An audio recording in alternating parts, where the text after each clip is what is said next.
Hello everyone. Today, we'll explore powerful quotes that have changed lives and the true stories behind them. Sometimes, a single sentence can completely transform our lives. Today's stories are not just about famous quotes. They're about the struggles, challenges, and defining moments faced by the people who said them. Imagination is more important than knowledge. 1905. Patent office in Bern, Switzerland. A 26-year-old clerk named Albert Einstein reviewed patent applications by day and wrestled with physics problems by night. The physics community believed Newton's classical mechanics could explain everything. But Einstein was different. He imagined, what would I see if I rode on a beam of light? Real event 1905 is called the Annus Mirabilis, the miracle year. Einstein published 4 revolutionary papers that year. The first was on the photoelectric effect, which won him the Nobel Prize. The second proved the existence of atoms through Brownian motion. The third introduced special relativity. And the fourth contained the famous equation EMC. Interestingly, despite these achievements, Einstein couldn't get a university professorship. His imagination and originality weren't recognized by academia. Only in 1909, at age 34, did he become an associate professor at the University of Zurich. He later said, "Imagination is more important than knowledge. Knowledge is limited, but imagination encircles the world." Lesson. Einstein's life asks us, are we only focused on accumulating knowledge? Sometimes we need the courage to imagine and dream. Life is either a daring adventure or nothing at all. Born in Alabama in 1880, Helen Keller lost her sight and hearing at 19 months old due to scarlet fever. Trapped in darkness and silence, the 7-year-old girl was filled with rage and frustration, unable to communicate with the world. Real event, March 3rd, 1887. The day that changed Helen's life. A young teacher named Anne Sullivan arrived at the Keller home. Sullivan herself had nearly lost her vision in childhood, but recovered through surgery. She began teaching Helen by tracing letters on her palm. At first, there was no response, but Sullivan didn't give up. Every day, every moment, she carved letters into Helen's hand. Then, a month later, the historic moment arrived. At the water pump, Helen suddenly understood. The letters WATER traced on her palm, and the cold flowing water were the same thing. That day, Helen learned 30 words. Light had entered the darkness for the girl who had been trapped. Aftermath. In 1904, Helen Keller graduated with honors from Radcliffe College, the first deafblind person to earn a bachelor's degree. She wrote 39 books in her lifetime and lectured worldwide. As a disability rights activist, she gave hope to countless people. Before passing away in 1968, at age 87, she said, "Life is either a daring adventure or nothing at all. Security is mostly a superstition." Lesson. Helen's story asks us, what limitations are we trapped in? Are they truly insurmountable? Finding meaning in suffering is humanity's noblest capability. 1942, Vienna. Viktor Frankl, a prominent psychiatrist, was arrested by the Nazis at age 37 and sent to Auschwitz. Real event.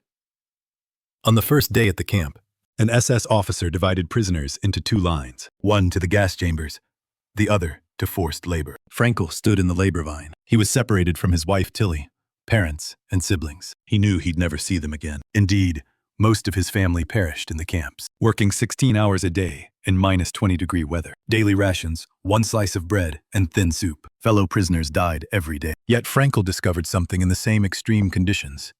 Some people despaired, while others didn't lose hope. What was the difference? Meaning. Even in the camp, Frankl never stopped observing. He organized in his mind the book he would later publish. This suffering has meaning. I must share this with the world. Historic moment. April 27, 1945. The camp was liberated. The 3-year nightmare ended. Frankl completed the draft of his experience in just 9 days. Published in 1946, Man's Search for Meaning was translated into 24 languages and sold over 12 million copies. He wrote, "Everything can be taken from a person, but one thing, the last of the human freedoms, to choose one's attitude in any given set of circumstances, to choose one's own way." Lesson. Frankl's message is clear. We can't avoid suffering itself, but we can choose what meaning to give it. Resentment is like drinking poison and hoping it will kill your enemies. 1962, South Africa. Nelson Mandela, age 44, was arrested for treason and sentenced to life imprisonment. Real event. Robben Island Prison. Mandela became prisoner number 46664. From day one, racism was extreme. Black prisoners received less food than white prisoners and endured harsher labor. Mandela's cell was 2 meters by 2.5 meters. No window, no bed, just a thin mat on the floor. Every day, He did forced labor in the lime quarry, breaking rocks with a pickaxe under the scorching sun. The glaring reflected light damaged his eyes. 27 years. Mandela was imprisoned for 27 years. When his mother died, he couldn't attend her funeral. When his eldest son died in a car accident, same thing. Turning point.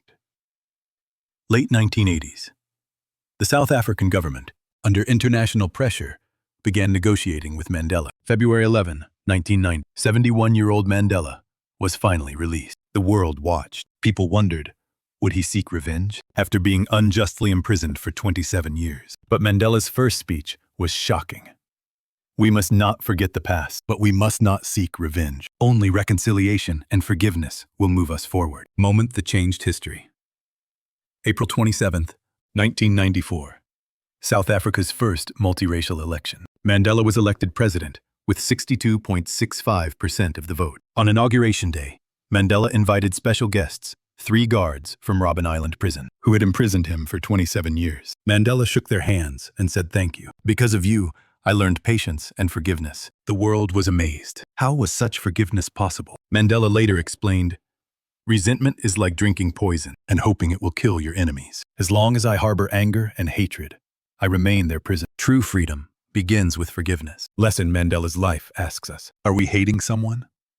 Is that hatred imprisoning us? Today we've explored the lives of 4 great individuals. Einstein showed the power of imagination. Helen Keller showed the courage to overcome limitations. Viktor Frankl taught us to find meaning in suffering. Nelson Mandela showed the freedom of forgiveness. What do they have in common? They all faced extreme trials, but didn't resent them. Instead, they gained deeper wisdom through those experiences and shared that wisdom with the world. Friends, we're all struggling with something right now. Physical changes as we age, regret over things that have passed, or unfulfilled dreams. But today's quotes tell us, imagine, challenge, find meaning, and forgive. Life's most beautiful moments haven't come yet. They're ahead of us. Your story can become another inspiring quote for someone else. Thank you for watching today. Subscribing, liking, and turning on notifications helps greatly. Stay healthy and happy, everyone.